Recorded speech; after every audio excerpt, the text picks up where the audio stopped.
7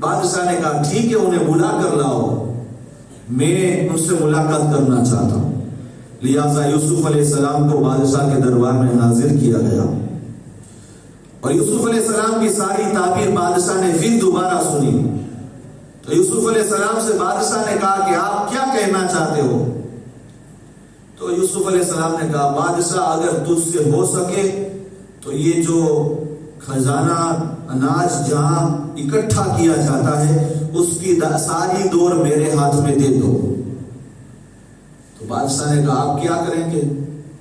تو آپ نے فرمایا کہ ہر سال غلہ، دھائیں جسے ہم بولتے ہیں، گیہوں چاول وغیرہ، اسے میں سٹوک کروں گا اور جتنی ضرورت ہوگی اس کا آدھا لوگوں کو دوں گا، یعنی آدھا کھاؤ گے تو آدھا دوسرے 7 سالوں میں کام آ جائے گا۔ اور اتنا ہی نہیں، جب 7 سال موسلادھار بارش ہوئی اور یوسف علیہ السلام نے اسے سٹوک کرنا شروع کیا، حالانکہ سٹوک تجارت کے لیے نہیں تھا، یہ الگ مسئلہ ہو جائے گا۔ اب یہ مت سمجھنا کہ یوسف علیہ السلام نے سٹوک کیا تھا تو ہم بھی سٹوک کریں، لیکن یہ مخلوق خدا کی بھلائی کے لیے تھا۔ تو سٹوک کیا، 7 سال جب ختم ہوئے، اب لگاتار 7 سال تک قحط ساری، اب آدھا غلہ، آدھا دھائیں، آدھا گیہوں، آدھا چاول 7 سال میں جو کھا چکے، جو بچے ہیں ان 7 سالوں میں شروع ہوا، لیکن اللہ نے وہ برکت دی کہ مصر تو کھاتا ہے، ارد گرد کے دوسرے ممالک بھی وہاں آ کر لے جاتے ہیں۔ لیکن جب 7 سال ختم ہونے لگے نا، 7ویں سال کے کچھ چند دن بچے تھے کہ ہمارے غنیمت میں سے یہ غلہ جو ہے بہت زیادہ ختم ہو گیا۔ یوسف علیہ السلام تھوڑے اداس ہو گئے۔ جب یوسف علیہ السلام اداس ہوئے تو رب نے ارشاد فرمایا یوسف اداس مت ہو، میں نے حبیب کے صدقے تجھے وہ نور دیا ہے۔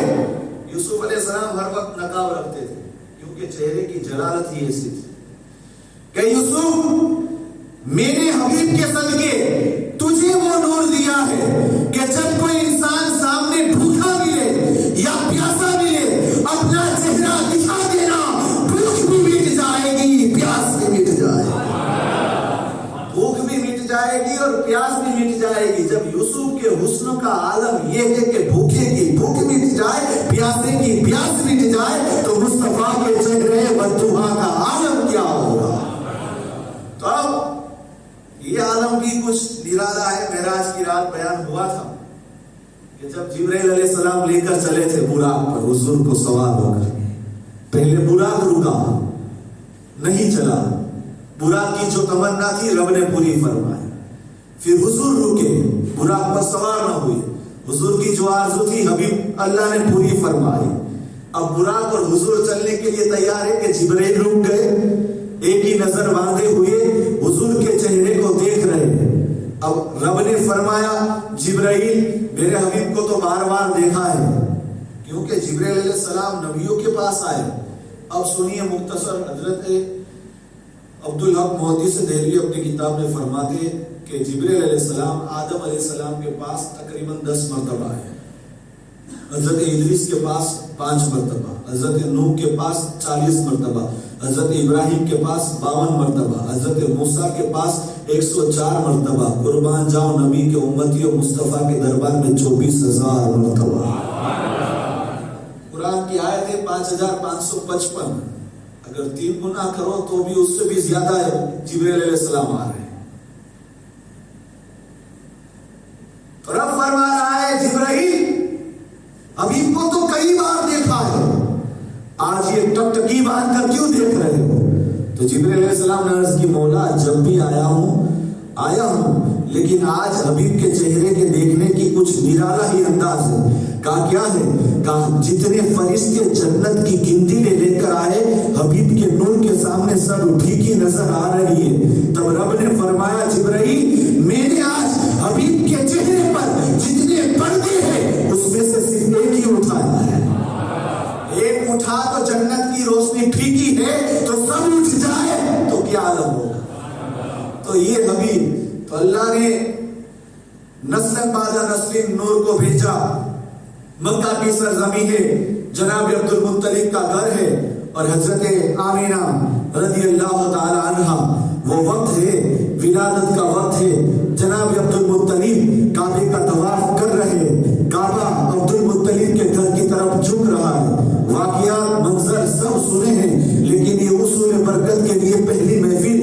حضور کے حوالے کرتے ہیں تاکہ حضور ہمارا بیڑا 10ویں محفل تک آرام اور اطمینان کے ساتھ پہنچا دے۔ ہم لوگ اہل سنت والجماعت ہیں، صرف آل رسول ہی کا ذکر نہیں، مصطفیٰ کا بھی ذکر ہوگا، مصطفیٰ کے زیارت کا بھی ذکر ہوگا، تاکہ ہماری محفل اور جو ہے بلند اور بالا ہو جائے۔ اب سنو، حضور اکرم صلی اللہ علیہ وسلم کا وہ ولادت کا وقت ہے، 12 ربیع الاول ہے، 20 اپریل ہے، اور عیسوی سن 561 ہے، سوموار کا دن ہے، رات اور دن کا سنگم ہو رہا ہے، یعنی کہ صبح صادق کا وقت ہے۔ حضرت جناب عبد المطلب خانہ کعبہ کا طواف کر رہے، دیکھا کیا کعبہ کہیں جھک رہا ہے، دیکھا کہاں جھکا، دیکھا یہ تو میرے گھر کی طرف جھکا ہے۔ عبد المطلب کعبے سے کہنے لگے، اے کعبہ، آدم سے لے کر عیسیٰ تک سب تیرے سامنے جھک رہے، نسلیں ایسی آئے گی، ولی دنیا میں آئیں گے، اکابر آئیں گے، سب تیرے گھر پر جھکیں گے، لیکن تو میرے گھر کی طرف کیوں جھک رہا ہے؟ کعبہ کہتا ہے عبد المطلب آج دنیا میں، یعنی کہ تیرے گھر، پوری دنیا کو کفر اور ظلمت سے پاک کرنے والا میرا کعبہ تیرے گھر پیدا ہوا ہے، اور اسی کعبے کو میں اپنا کعبہ سمجھ کر سر جھکا رہا ہوں، سجدہ کر رہا ہوں۔ بریلی کا امام کہہ رہا ہے، جن کے پاؤں کو محراب کعبہ جھکی، ان دیارے نبوت پہ لاکھوں سلام۔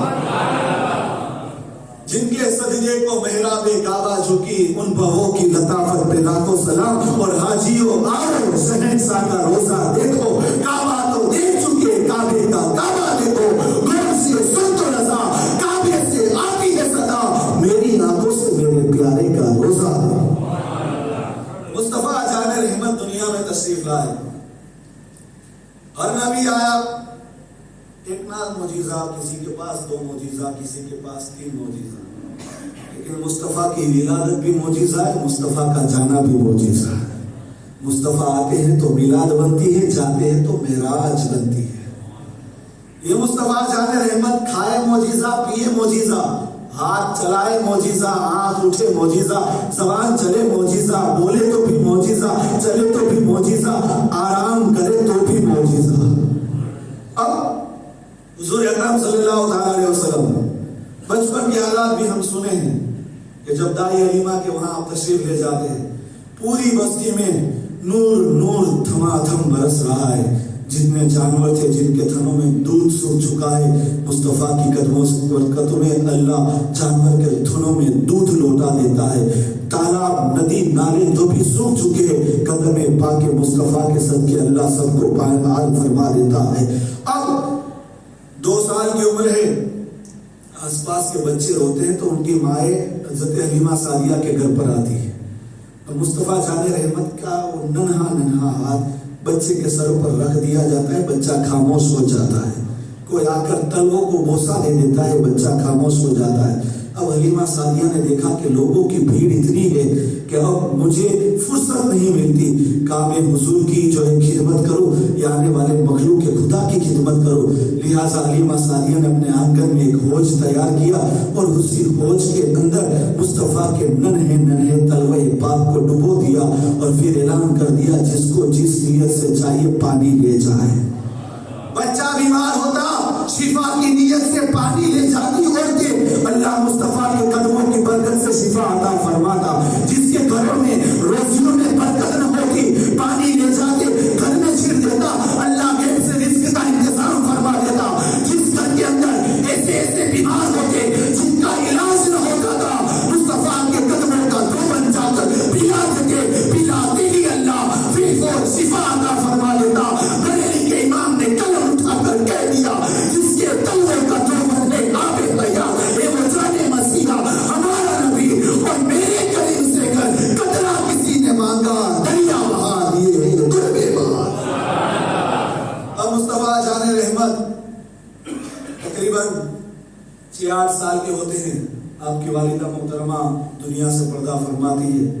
اس وقت آپ کی والدہ نے کہا تھا، بیٹا میں نے تجھ جیسا بیٹا پا کر اپنی تقدیر کو عروج پر پایا ہے، اس لیے کہ قیامت تک جہاں تیرا ذکر ہوگا وہاں میرا بھی ذکر ہوگا۔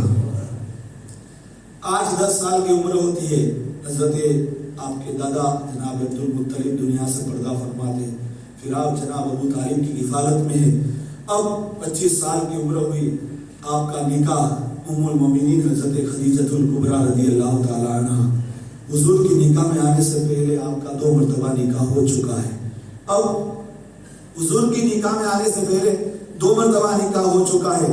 حضور نے وہ امانت آپ کی مشہور تھی کہ لوگ آپ کو امین کہتے تھے، اور حضرت خدیجہ کو اپنا تجارتی سامان قافلہ بھیجنے کے لیے ایسے ہی کسی امین کی ضرورت تھی۔ حضور کی پھوپھی حضرت خدیجہ کی غالباً بھابھی ہوتی ہے، بات چیت میں حضور کا ذکر ہوا کہ ہمارے بھتیجے ہیں، بہت امین ہے، بہت دیانتدار ہے، بہت ایماندار ہے، تعریفیں کی اپنی زبان میں، تو حضرت خدیجہ اسی وقت فریفتہ ہوئی اور یہ بات طے کی کہ اب میرا جو ملک شام کی طرف تجارت کا قافلہ جائے گا، میں اس کا نگہبان مصطفیٰ جان رحمت کو بنا کر بھیجوں گی۔ لہٰذا تاریخ وقت متعین ہوا، اپنا ایک خاص خادم جس کا نام میسرہ تھا، میسرہ سے کہا دیکھو کچھ بھی ہو جائے ہر وقت ان کی خدمت میں لگے رہنا، انہیں ذرا برابر بھی تکلیف نہ ہو۔ لہٰذا یہ قافلہ جاتا ہے شام کی طرف، اور شام میں وہاں کے کچھ مجوسیوں نے جو میسرہ سے کچھ تعلق رکھتے تھے، انہوں نے کہا کہ بھلا اسی میں ہے کہ آپ جلدی سے یہاں چلے جائیے، یہ نبی آخر الزماں ہے، جن کی نشانیاں دیکھ کر انہوں نے کچھ باتیں شروع کی۔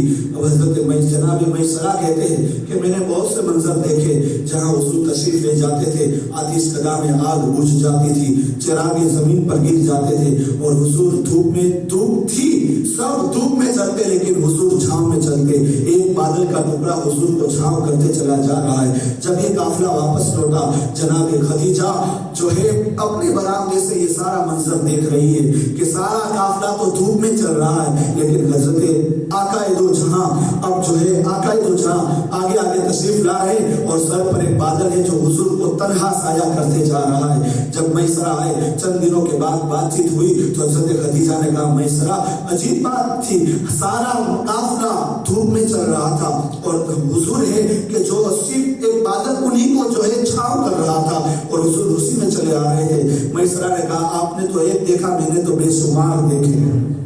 کیا کہا؟ آپ نے جو ایک ہی منظر دیکھا، میں نہ جانے کیا کیا دیکھ کر آیا ہوں۔ حضرت خدیجہ بس فریفتہ ہوئی اور پھر پیغام نکاح بھیجا گیا۔ حالانکہ بڑے بڑے قریش کے سردار حضرت خدیجہ کے ساتھ نکاح کے متفق نیچے جو ہے تمنا رکھتے تھے کہ ہم اسے نکاح کریں، لیکن حضرت خدیجہ نے طے کر لیا تھا کہ اب کسی سے نکاح نہیں ہوگا، کسی سے شادی نہیں کروں گی۔ لیکن حضور کا یہ انداز اور حضور کا جو مقام دیکھا، حضور کی عظمتیں دیکھی، حضرت خدیجہ کے دل میں حضور کی محبت کا بیج بو دیا گیا۔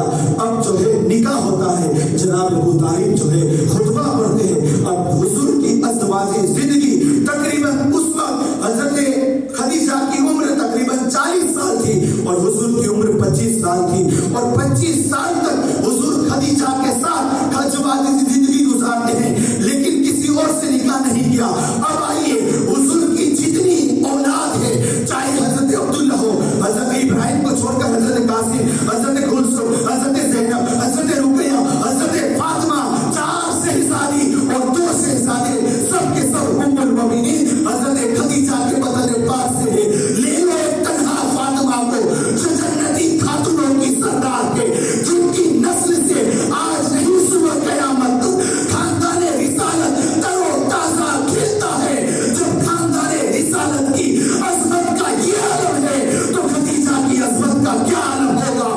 بریلی کا امام کہتے ہیں جو چیز جو ہے کیا بات رضا اس زمانستانی کرم کی زہرائے کلی جس میں حسن اور حسین ہو۔ حضرت خدیجہ حضور کتنی محبت کرتے تھے، حضرت خدیجہ کے ساتھ حضور بے پناہ محبت کرتے تھے۔ جب ماں عائشہ صدیقہ سے حضور کا نکاح ہوا، تقریباً حضور کی عمر 50 سال کی ہوئی۔ پہلے جناب ابو طالب کا انتقال ہوا اور 3 یا 5 دن کے بعد ام المومنین حضرت خدیجہ کا انتقال وصال ہوا، اور اسی سال کو غم یعنی حضور نے غم کا سال، اس سال کا نام ہی ہے غم کا سال. بہت سی تکلیفیں حضور نے امت کے لیے اس سال میں اٹھائی. جب ام المومنین حضرت عائشہ کے ساتھ حضور کا نکاح ہوا اور ماں عائشہ صدیقہ دیکھتی کہ جب دیکھو حضور حضرت خدیجہ کا ذکر کرتے تو ماں عائشہ صدیقہ عرض کرتے حضور جب دیکھو تب یہ بوڑھی بی کا ذکر کیوں کرتے ہو؟ تب آقا ارشاد فرماتے عائشہ خاموش رہو، انہیں کچھ مت کہنا، اس لیے کہ جب سارا مکہ مجھے جھٹلاتا تھا یہ تنہا مجھے مانتی تھی. اور جب حضور نے حضرت خدیجہ کے ساتھ نکاح کیا تو معاذ اللہ کچھ لوگوں نے ایسی بات کہی کہ حضرت خدیجہ کو کیا ضرورت تھا معاذ اللہ یہ یتیم کے ساتھ نکاح کیا، یہ غریب کے ساتھ نکاح کیا. جب حضرت خدیجہ کی کانوں تک یہ بات پہنچی تو حضرت خدیجہ نے پورے مکہ میں ایک میٹنگ پورے مکہ والوں کو اکٹھا کیا اور آپ نے حضور کو اونچی جگہ پر کھڑے رکھ کر ارشاد فرمایا لوگوں سے کہ معاذ اللہ تم یہ کہتے ہو کہ حضور غریب ہے، حضور یتیم ہے، اور اللہ نے مجھے اتنا مالدار بنایا، میں نے ان سے نکاح کیا. تو سنو، آج تم سب کو گواہ رکھ کر میں کہتی ہوں کہ میرا جو کچھ ہے وہ سب حضور کا ہے. اب غریب کہنا ہو تو مجھے کہنا، کمزور کہنا ہو تو مجھے کہنا. میں نے اپنی ساری جائیداد حضور کے قدموں میں نچھاور کر دی. لیکن اتنی مال دولت اگر حضور اشارہ بھی فرما دیتے تو احد پہاڑ جیسے پہاڑ بھی سونے چاندی کے ہو کر حضور کے قدموں میں آ جاتے. لیکن اس کے باوجود حضور کے گھر میں 3 مہینے تک چولہا نہ جلتا تھا. آج مسلمانوں ہم کیا شکایتیں کرتے ہیں؟ آج ہم نے سر جھکا کر اللہ کے حضور کی آنکھوں کو ٹھنڈک بھی نہیں پہنچائی. اب سنیے مختصر یہ کہ جب ہجرت کا وقت ہوا، انشاءاللہ کل کی محفل میں 3 یار کا بھی ذکر ہو جائے گا. حضرت ابوبکر صدیق ہجرت کی رات جب حضور ان کے گھر پر تشریف لے گئے تو دروازے پر دستک دی کہ ابوبکر صدیق نے دروازہ جلدی سے کھولا. اب تبلیغ کی بات آ رہی ہے. اگلے نبیوں کی تبلیغ، ان کی زندگیاں بھی لمبی، اللہ نے برکتیں دی، لیکن ان کے امتیوں کا ذکر دیکھو یا ان کا کوئی معجزہ. آج حضور کا زندہ معجزہ قرآن شریف ہے. ہمارے درمیان ایک معجزہ اگر اللہ کے پیارے حبیب کا دیکھنا ہو تو قرآن کو دیکھو. دیکھا کہ ابوبکر صدیق تیار، حضور نے فرمایا ابوبکر کب سے تیار کھڑے ہو؟ کہا یا رسول اللہ اس دن سے. غالباً یہ حضور نے کچھ 15-20 دن یا 1 مہینہ پہلے حضرت ابوبکر صدیق سے کہا تھا کہ ابوبکر ان قریب اللہ کا حکم ہوگا، مکہ چھوڑ کر مدینہ کی طرف ہجرت کا ہمیں حکم ہوگا. تو حضرت ابوبکر صدیق عرض کرتے یا رسول اللہ جس دن آپ نے بتایا تھا نا کہ حکم ہوگا اس دن سے ہر رات تیار رہتا ہوں کہ کب آقا آئے اور میں آقا کے ساتھ جاؤں. لہٰذا حضور نے ہجرت فرمائی اور راستے میں بھی حضور کا ایک معجزہ ام معبد کی بکری، جن کے جو دبلی بکری ہے، لاگر ہے، جس کے ہڈیوں میں ماوا تک بھی نہیں، زمین پر ایک مثل میت کی طرح پڑی ہوئی ہے. اللہ کے پیارے حبیب نے ہاتھ پھیرا، بکری میں تر و تازہ یعنی زندگی جاویدانی آ گئی. بکری انگڑائیاں لے کر کھڑی ہوتی ہے. حضور نے دھونا شروع کیا، تھنوں کو حضور دھو رہے، دودھ نکال رہے. ام معبد کے گھر پر جتنے برتن ہیں سب بھر گئے، یہاں تک کہ حضور نے بھی دودھ نوش فرمایا، حضرت ابوبکر صدیق نے بھی دودھ نوش فرمایا، ام معبد نے بھی نوش فرمایا، اس کے بچے نے بھی نوش فرمایا. جب حضور تشریف لے جاتے ہیں اب تقریباً اس وقت سے لے کر 18 سال تک اور بکری زندہ رہی. حالانکہ بکری اس وقت موت کے منہ میں تھی، کچھ جان نہیں تھا، لیکن یہ حضور کے ہاتھوں کی برکت ہے کہ اللہ نے اور 18 سال زندگی عطا فرمائی. حضور کا ظاہری زمانہ ختم ہوا، جناب ابوبکر صدیق کا ظاہری زمانہ ختم ہوا، اور حضرت عمر کا جب ظاہری زمانہ آیا، عمر فاروق اعظم کے زمانے میں ایسی قحط سالی پڑی کہ ہر مکہ کے جانوروں کے تھنوں سے دودھ سوکھ چکا تھا، لیکن ام معبد کی بکری اسی طرح دودھ دیتی ہوئی نظر آ رہی تھی. لہذا حضور ہجرت کر کے مدینہ تشریف لے جاتے ہیں. اب مدینہ کی سرزمین پر حضور آئے، پیچھے صحابہ کرام بھی مکہ چھوڑ کر تشریف لاتے ہیں. جب جنگ بدر ہوئی تو 313 مسلمان، دوسری جنگ احد ہوئی 1000 کے قریب مسلمان، جنگ خندق ہوئی 1400 کے قریب مسلمان، یہاں تک کہ صلح حدیبیہ کے موقع پر تقریباً ہزاروں کی تعداد میں مسلمان. اور جب حضور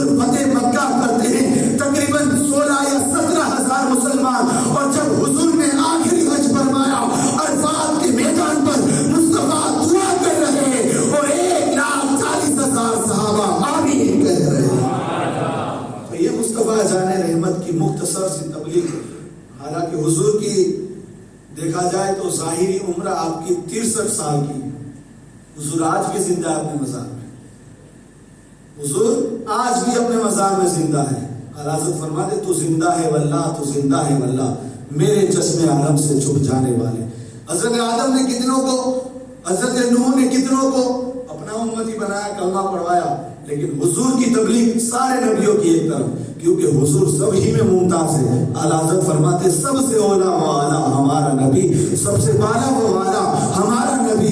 اور حضور حضرت یوسف کے حسن کو دیکھ کر عورتوں نے انگلیاں کاٹی تھی، اور مصطفیٰ کے حسن کو دیکھ کر لوگ اپنی گردنیں اڑاتے ہیں.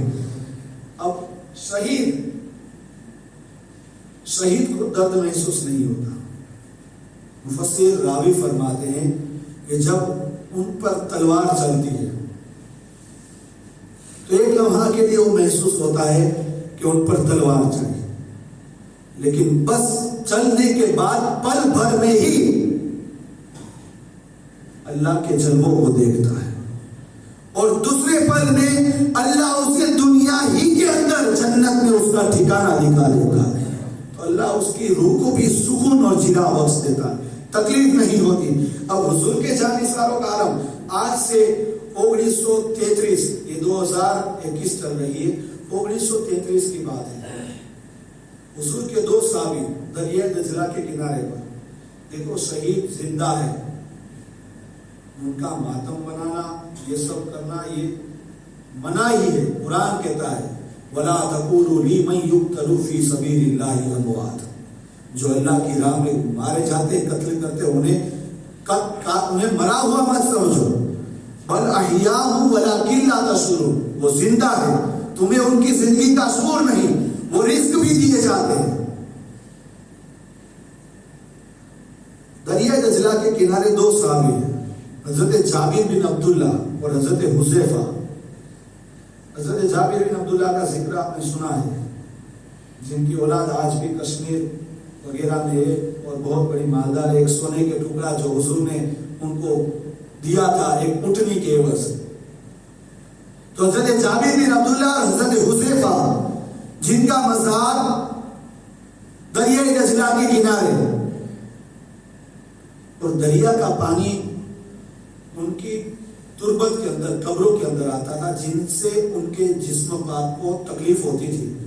تو اس وقت جو بادشاہ تھا شاہ فیصل، حضرت حذیفہ اور حضرت جابر بن عبداللہ نے خواب میں آ کر انہیں کہا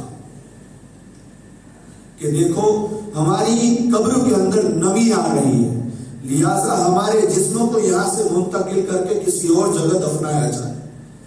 لیکن شاہ فیصل جو ہے دوسرے دن بس کام کاج میں لگ گئے، بھول گئے. چند دنوں کے بعد پھر حضرت حذیفہ خواب میں آئے اور پھر کہا، لیکن شاہ فیصل پھر بھول گئے.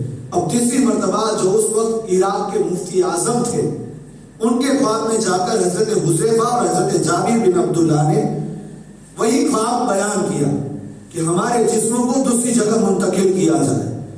تو مفتی اعظم عراق جو ہے شاہ فیصل کے پاس گئے اور جا کر کہا کہ میں نے خواب دیکھا کہ حضرت جابر بن عبداللہ اور حضرت حذیفہ میرے خواب میں آ کر کہہ رہے کہ قبر کے اندر پانی کی نمی آ رہی ہے، لہٰذا ہمارے جسموں کو منتقل کر کے دوسری جگہ دفنایا جائے.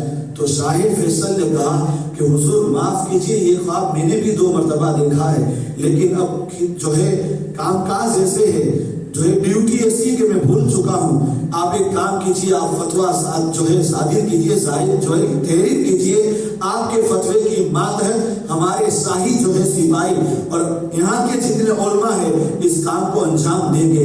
لہٰذا مفتی اعظم عراق نے جو ہے فتویٰ دیا کہ 10 ذوالحجہ بقرعید کے بعد، بقرعید کے دن ظہر کی نماز کے بعد دونوں صحابی رسول کے جسد پاک کو ان کی تربت سے نکال کر دوسری جگہ منتقل کیا جائے گا. جب یہ بات پھیلی یہاں تک کہ مکہ اور مدینہ جب پہنچی،